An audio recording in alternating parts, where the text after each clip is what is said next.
Nigeria to benefit from UK's new trading scheme. The Presidential Enabling Business Environment Council, PEBIC, proposes $750 million World Bank-backed program for sub-nationals starting next year. Organization of Petroleum Exporting Countries, OPEC, not to blame for soaring inflation, new chief says, citing underinvestment in the oil and gas sector.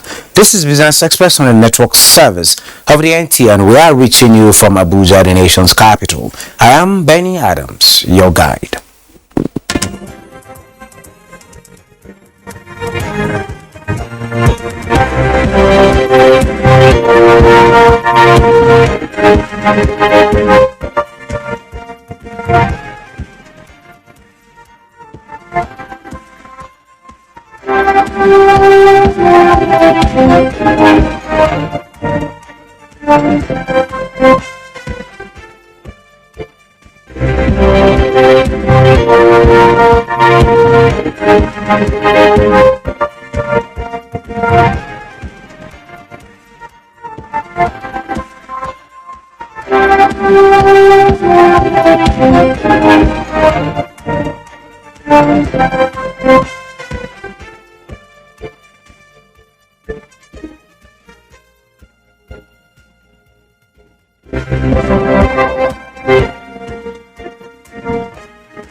Good to have you join us. It's that time we talk business. I'll start by telling you that the Presidential Enabling Business Environment Council is proposing $750 million World Bank-backed program for subnationals starting next year.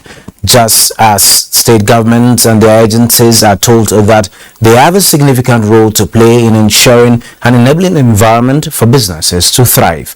Vice President Yemi Osinbajo made this assertion at a virtual meeting of the Presidential Enabling Business Environment Council, where a presentation of the state action on business enabling reforms program coordinated by the Secretariat and World Bank was discussed. The SABA program is a 3-year performance-based intervention jointly designed by the World Bank and the PEBIC Secretariat with support from the Federal Ministry of Finance, Budget and National Planning and the Nigeria Governors Forum Secretariat.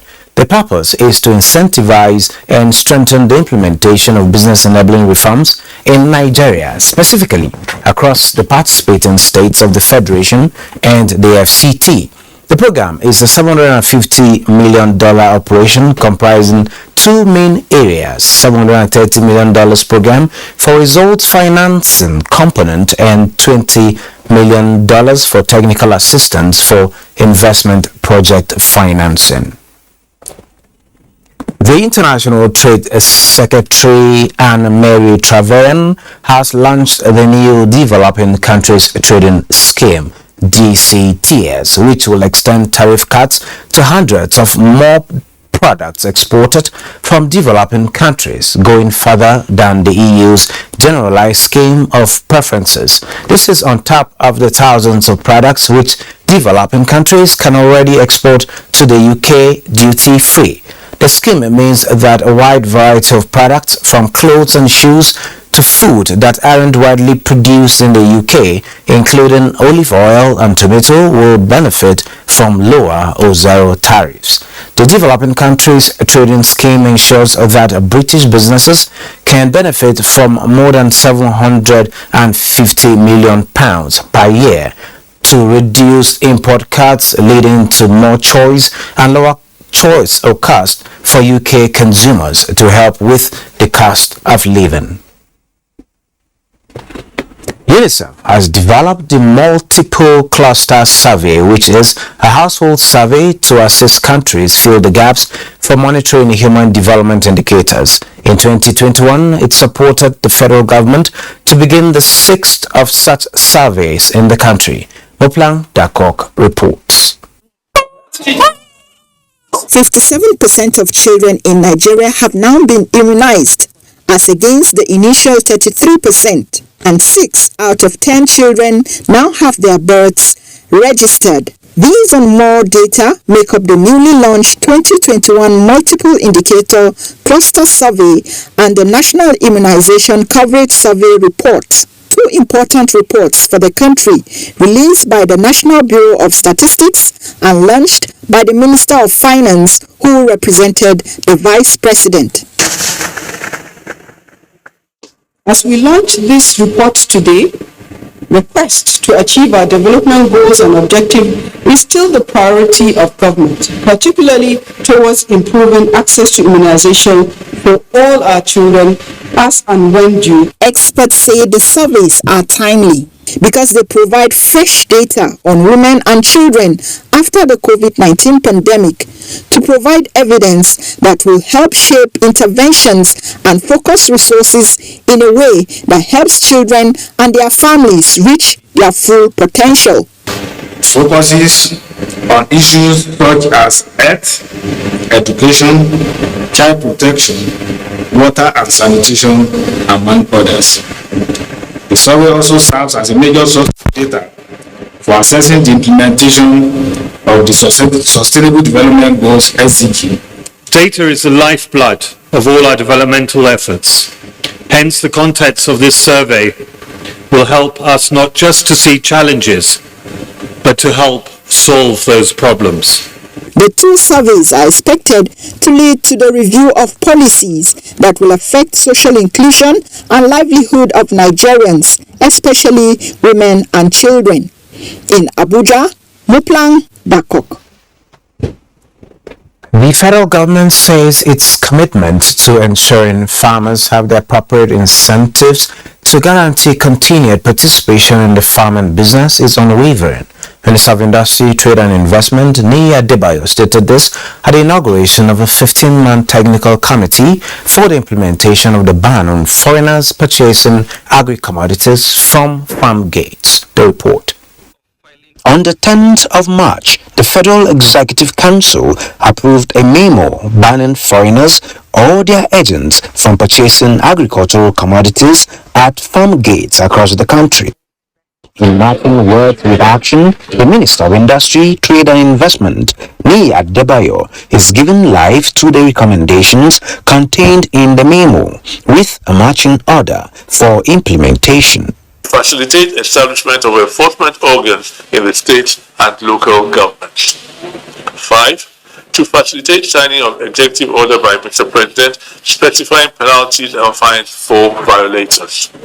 Indeed, the full implementation of the PEC approval on promotion of agribusiness in Nigeria through right farm gate pricing and ban of foreigners plus representatives from purchasing agricultural commodities at the farm gates will no doubt ensure that farmers get commensurate value for their hard work. The committee is also expected to liaise with state governments for the establishment of commodity aggregation centers for export in strategic locations across the country. Business Express continues after this message. Enterprises Development Agency of Nigeria, SMEDA, is a one-stop shop for micro, small, and medium enterprises in Nigeria. Established by an Act of Parliament in 2003, SMEDA has over the years supported and empowered MSMEs to start business and stand on their own. Our core mandates include initiating and articulating policy ideas for small and medium enterprises growth and development, promoting and facilitating development programs for MSMEs, and providing support services to accelerate the development and modernization of MSMEs operations. Come to SMEDA today and start a small business. Think big, start small. For further information, please visit our website www.smedan.gov.ng or our social media handles. You can also visit any of our state offices nationwide. You're still watching Business Express on the network service of the NTA, and now to the conversation of the day. The recent energy crisis, inflation, high cost of fertilizer, and exchange rates, among other factors, has continued to affect cost of living around the world, and Nigeria is not an exception. Our discussion segment will focus on the cost of living crisis and how to remedy it. And joining me is a financial analyst, Abdul Mumin Ali. You're welcome to Business Express. Yeah, thank you very much. Well, high cost of living in general and recent inflation rates, it's taking us to 19.6%, 17 years high. How do you make of this? How did we get here? How can we get out of here? First of all, Nigeria does not exist in a microcosm. I mean, we are not in a cocoon. We are part of a wider body, right, which is a body of nations. And so we are affected by what happens in other spheres of the world. You're aware that by February 24 this year, Russia invaded Ukraine, and that basically changed the geopolitical dynamics of the region. And it broke what we call the global supply chain. So you have energy costs rising by as high as 90% worldwide. You will notice that in Nigeria, the price of diesel, for instance, skyrocketed from 300 naira per litre thereabouts in March this year to just under 900 naira per litre today. This automatically affects some transportation costs, logistics, and all that. And if it affects logistics, then it's ultimately going to affect, the price of the goods that are manufactured or sold. And that is one of the reasons why we've had a very huge spike in inflation. We are 15.6% only in December last year, but we've gone up by 400 basis points, up to 19.64 as at July this year. Well, from all these challenges you've seen, before now, yes, the global economy was recovering from COVID-19. Then the Russia-Ukraine war coming into play, more like in a time that the Nigerian economy is also recovering. What do you think of production? How do you think of a local means of ameliorating some of these challenges rather than just keep waiting to import from the global community? The challenge we have is that the way our economy is currently structured is highly dependent upon imports, right? And so we need to do a rethink. We need to really sit back, and rejig even our mentalities. We have an elites that are addicted and strong on imported goods. Send the children abroad, go for medicals abroad, go for vacations abroad, buy only things that are manufactured elsewhere. We don't manufacture locally. We don't produce what we eat. We don't produce what we need. And as long as we have an economy that is structured this way, we will forever remain dependent on, whatever happens on the outside. However, like I said, it takes a lot of political will. It takes a lot of originality, and it takes a lot of serious hard work to sit down and say, hey, wait a minute, we need to, rejig how we do our things. We need to begin to think, believe, and live Nigeria. Well, talking about rising cost of living, yes, revenues are dwindling. Government needs money to run government business. And with the sale of the NNPC, money is no longer coming to FAC. Following the considerations, or like say, the templates at which the new system is going to be running. And recently, government now increased the cost of tariff for voice calls, data, and SMS to like 5%. What does it imply to general economy? I would want to disagree with you about the sale of NNPC. If you say government sold NNPC, the question I'll ask naturally is to who?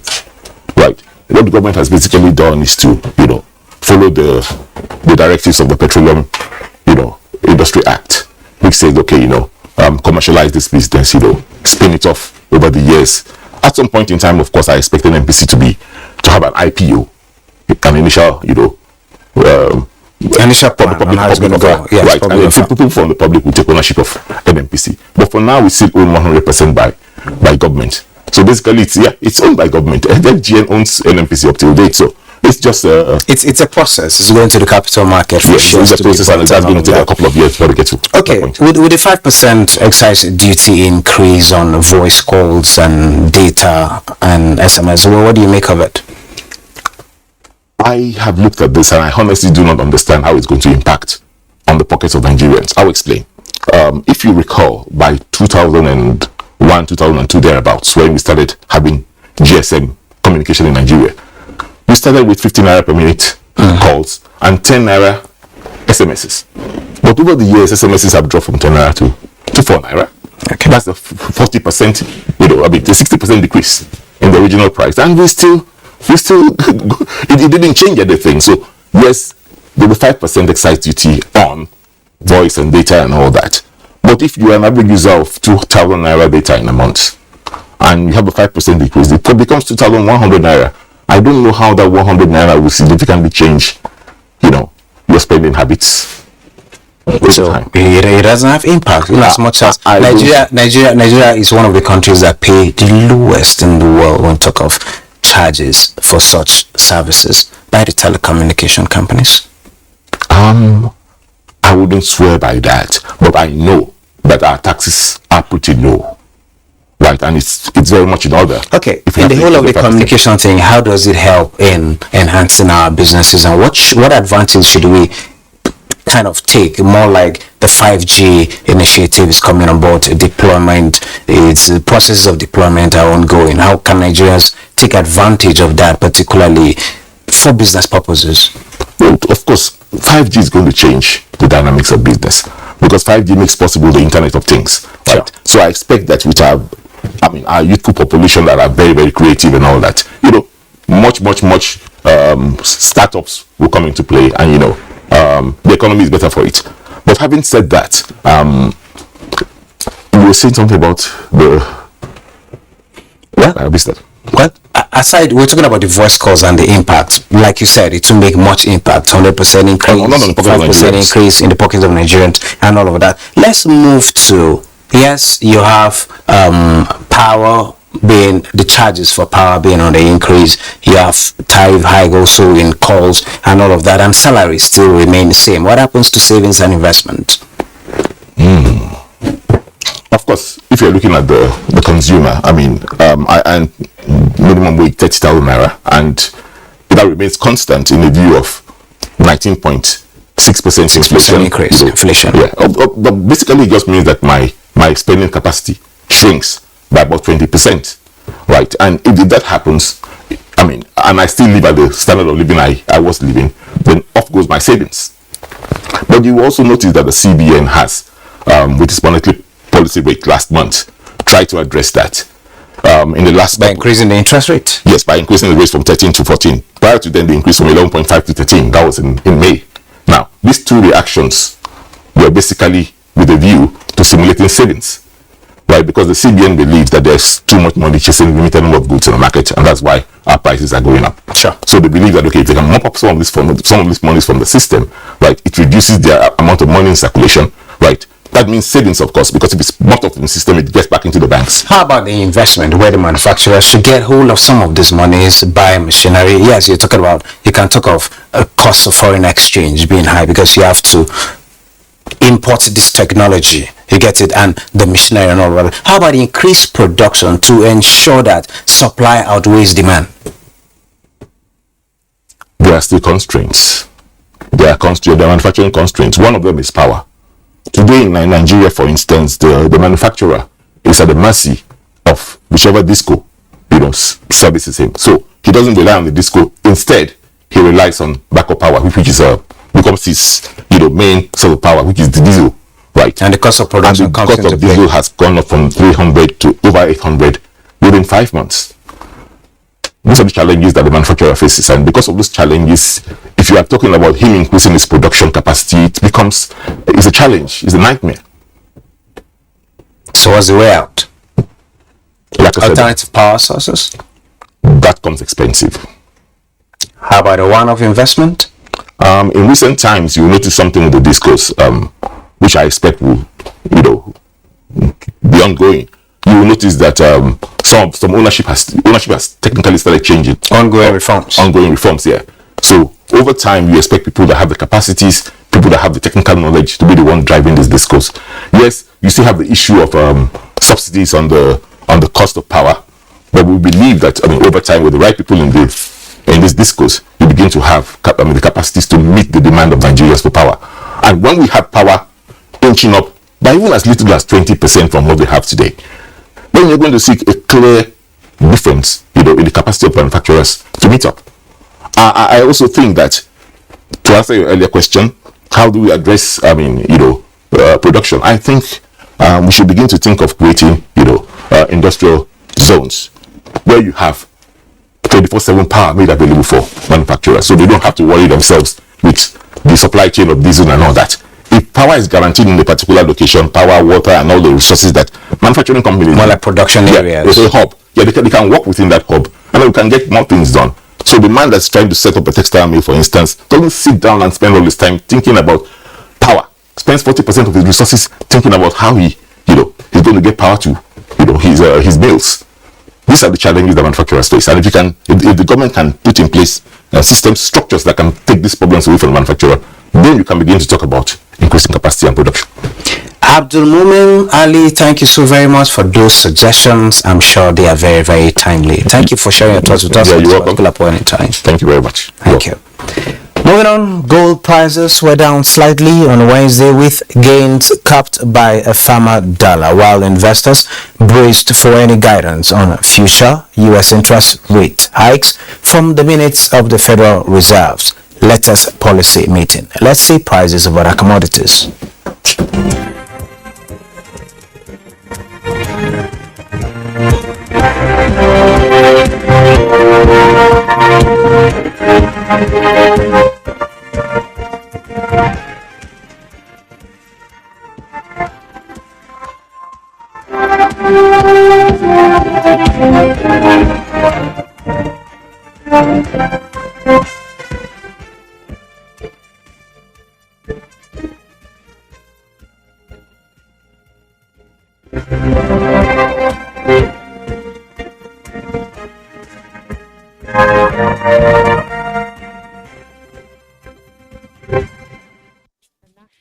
The equities market in Nigeria closed on a negative note in midweek trade. The NGX All Share Index depreciated to 49,691.17 basis points on Wednesday. 128 million shares exchanged hands by investors on the floor of the exchange, valued at 4.124 billion naira in 3,492 deals. FBNH, Zenith Bank and UBA were the top trades in terms of a volume. Well, let's now see global stocks update. Hello and welcome to the global market. Now, European market pulled back this Wednesday after a rally on Wall Street, having struggled to build positive momentum so far this week. DAX dipped 0.52%, S&P 500 0.26%, and CAC 40 of France also depreciated 0.25%. Stock futures in the US were lower as a rally that has propelled equity prices higher since mid-June appeared poised for a respite. Futures tied to the Dow Jones Industrial Average dipped 0.28%, S&P 500 0.42%, and Nasdaq Composite also depreciated 0.51%. In Asia, the Shanghai Composite closed higher by 0.45% at 3,292.53. The Hang Seng Index topped 0.46% at 19,922.45, and the Nikkei also rose 1.23% across 29,222.77.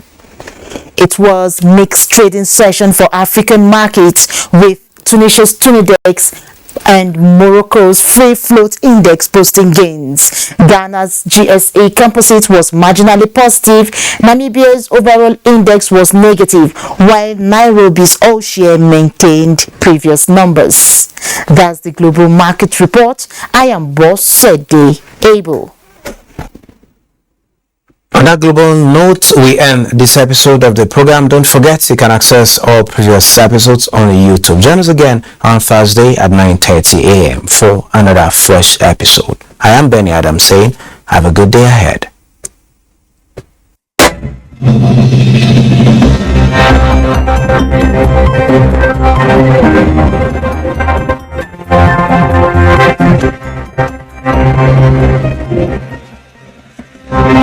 Thank you.